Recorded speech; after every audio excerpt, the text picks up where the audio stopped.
ಆಕಾಶ್ ದೀಪ್ ಸದ್ಯ ಟ್ರೆಂಡ್ನಲ್ಲಿರುವ ಹೆಸರು. ಬೂಮ್ರಾ ಆಬ್ಸೆನ್ಸ್ನಲ್ಲಿ ಕಣಕ್ಕಿಳಿದಿದ್ದ ಆಕಾಶ್ ದೀಪ್ ಈಗ ಎಲ್ಲರ ಫೇವರೇಟ್ ಪ್ಲೇಯರ್. ಹಾಗೆ ಭಾರತಕ್ಕೆ ಗೆಲುವಿನ ದೀಪ ಆಗ್ಬಿಟ್ಟಿದ್ದಾರೆ.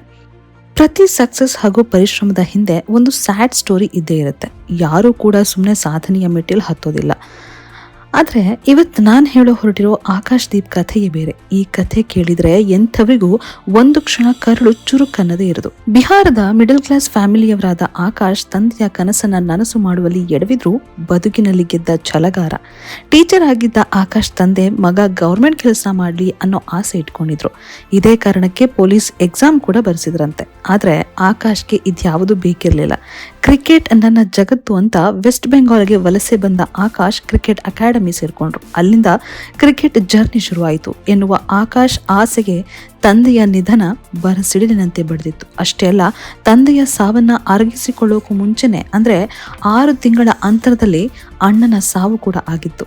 2 ಸಾವು ಕಂಡ ಆಕಾಶ್ಗೆ ಬದುಕಿನ ಕುಟುಂಬದ ರೆಸ್ಪಾನ್ಸಿಬಿಲಿಟೀಸ್ ಹೆಗಲಿಗೆ ಬಿತ್ತು. ಹೀಗಾಗಿ local tennis ball cricket tournament ಆಡಿ ದಿನಕ್ಕೆ 600 ರೂಪಾಯಿ ಸಂಪಾದನೆ ಮಾಡಲು ಮುಂದಾಗಿದ್ರು. ಹೀಗಾಗಿ 3 ವರ್ಷ ಕ್ರಿಕೆಟ್ ಲೋಕದಿಂದ ದೂರ ಉಳಿಯಬೇಕಾದ ಅನಿವಾರ್ಯತೆ ಎದುರಾಗಿತ್ತು.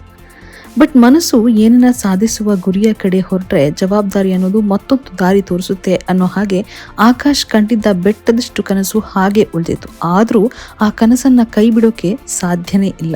ಇನ್ನೇನು ಲೈಫ್ ಒಂದು ಲೈನ್ಗೆ ಬಂತು ಅನ್ನೋಷ್ಟರಲ್ಲೇ ಮತ್ತೆ ವೆಸ್ಟ್ ಬೆಂಗಾಲ್ಗೆ ಬಂದ ಆಕಾಶ್ ಅಚಾನಕ್ ಆಗಿ ಮತ್ತೋರ್ವ ಫೇಮಸ್ ಬೌಲರ್ ಶಮಿಯನ್ನ ಮೀಟ್ ಮಾಡ್ತಾರೆ. ಕನಸಿನ ಬೆನ್ನತ್ತಿ ಹೊರಟ ಆಕಾಶ್ಗೆ ಕ್ರಿಕೆಟ್ ಲೋಕ ಕೂಡ ಅಷ್ಟು ಈಸಿ ಇರಲಿಲ್ಲ.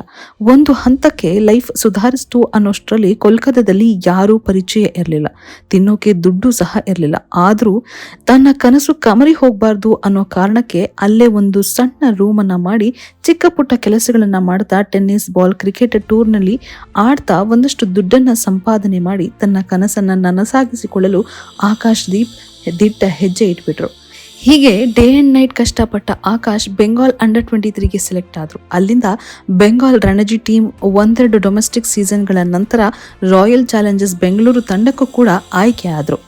ಲಾಸ್ಟ್ ಇಯರ್ ರಾಂಚಿಯಲ್ಲಿ ತಾಯಿಯ ಮುಂದೆ ಇದೇ ಇಂಗ್ಲೆಂಡ್ ವಿರುದ್ಧ ಟೆಸ್ಟ್ ಡೆಬ್ಯೂಟ್ ಒಂದೇ ಒಂದು ಅವಕಾಶಕ್ಕಾಗಿ ಕಾದು ಕುಳಿತಿದ್ದ ಆಕಾಶ್ ಆ ಅವಕಾಶ ಸಿಕ್ತಿದ್ದಂತೆ ಹಸಿದ ಹೆಬ್ಬುಲಿಯಾಗಿ ಬಿಟ್ಟಿದ್ರು. ಈಗ ಎಡ್ಜ್ ಬಾಸ್ಟ್ನ ಟೆಸ್ಟ್ನಲ್ಲಿ 10 ವಿಕೆಟ್ಗಳನ್ನು ಪಡೆದು ಆ ಮೈದಾನದಲ್ಲಿ ಭಾರತಕ್ಕೆ ಮೊದಲ ಟೆಸ್ಟ್ ಗೆಲುವು ತಂದುಕೊಟ್ಟ ಎಲ್ಲರ ಫೇವ್ರೆಟ್ ಪ್ಲೇಯರ್ ಆಗಿಬಿಟ್ಟಿದ್ದಾರೆ. ಎಂಥದೇ ಕಷ್ಟಗಳಿದ್ರು ಅಡೆತಡೆಗಳಿದ್ರು ಕನಸನ್ನ ನನಸು ಮಾಡಿಕೊಳ್ಳುವ ಇಂಥವರ ಕಥೆ ನಮ್ಮೆಲ್ಲರಿಗೂ ಕೂಡ ಸ್ಫೂರ್ತಿ ಆಗುತ್ತೆ. ಸಮಸ್ಯೆಗಳ ನಡುವೆ ಸುಮ್ಮನೆ ಕೂತು ಗಿವ್ ಅಪ್ ಮಾಡೋ ಬದಲು ಇನ್ನಾದ್ರೂ ಮೋಟಿವೇಟ್ ಆಗಿ ಕನಸ ಬೆನ್ನತ್ತೋಣ. ಇಂಥ ಹಲವಾರು ಕಥೆಗಳನ್ನ ನಾನು ನಿಮಗೆ ಹೇಳ್ತಾ ಹೋಗ್ತೀನಿ. ಅಲ್ಲಿವರೆಗೂ ನನ್ನ ಯೂಟ್ಯೂಬ್ ಚಾನಲ್ನ ಸಬ್ಸ್ಕ್ರೈಬ್ ಮಾಡಿ, ಲೈಕ್ ಮಾಡಿ, ಶೇರ್ ಮಾಡಿ. Thank you so much.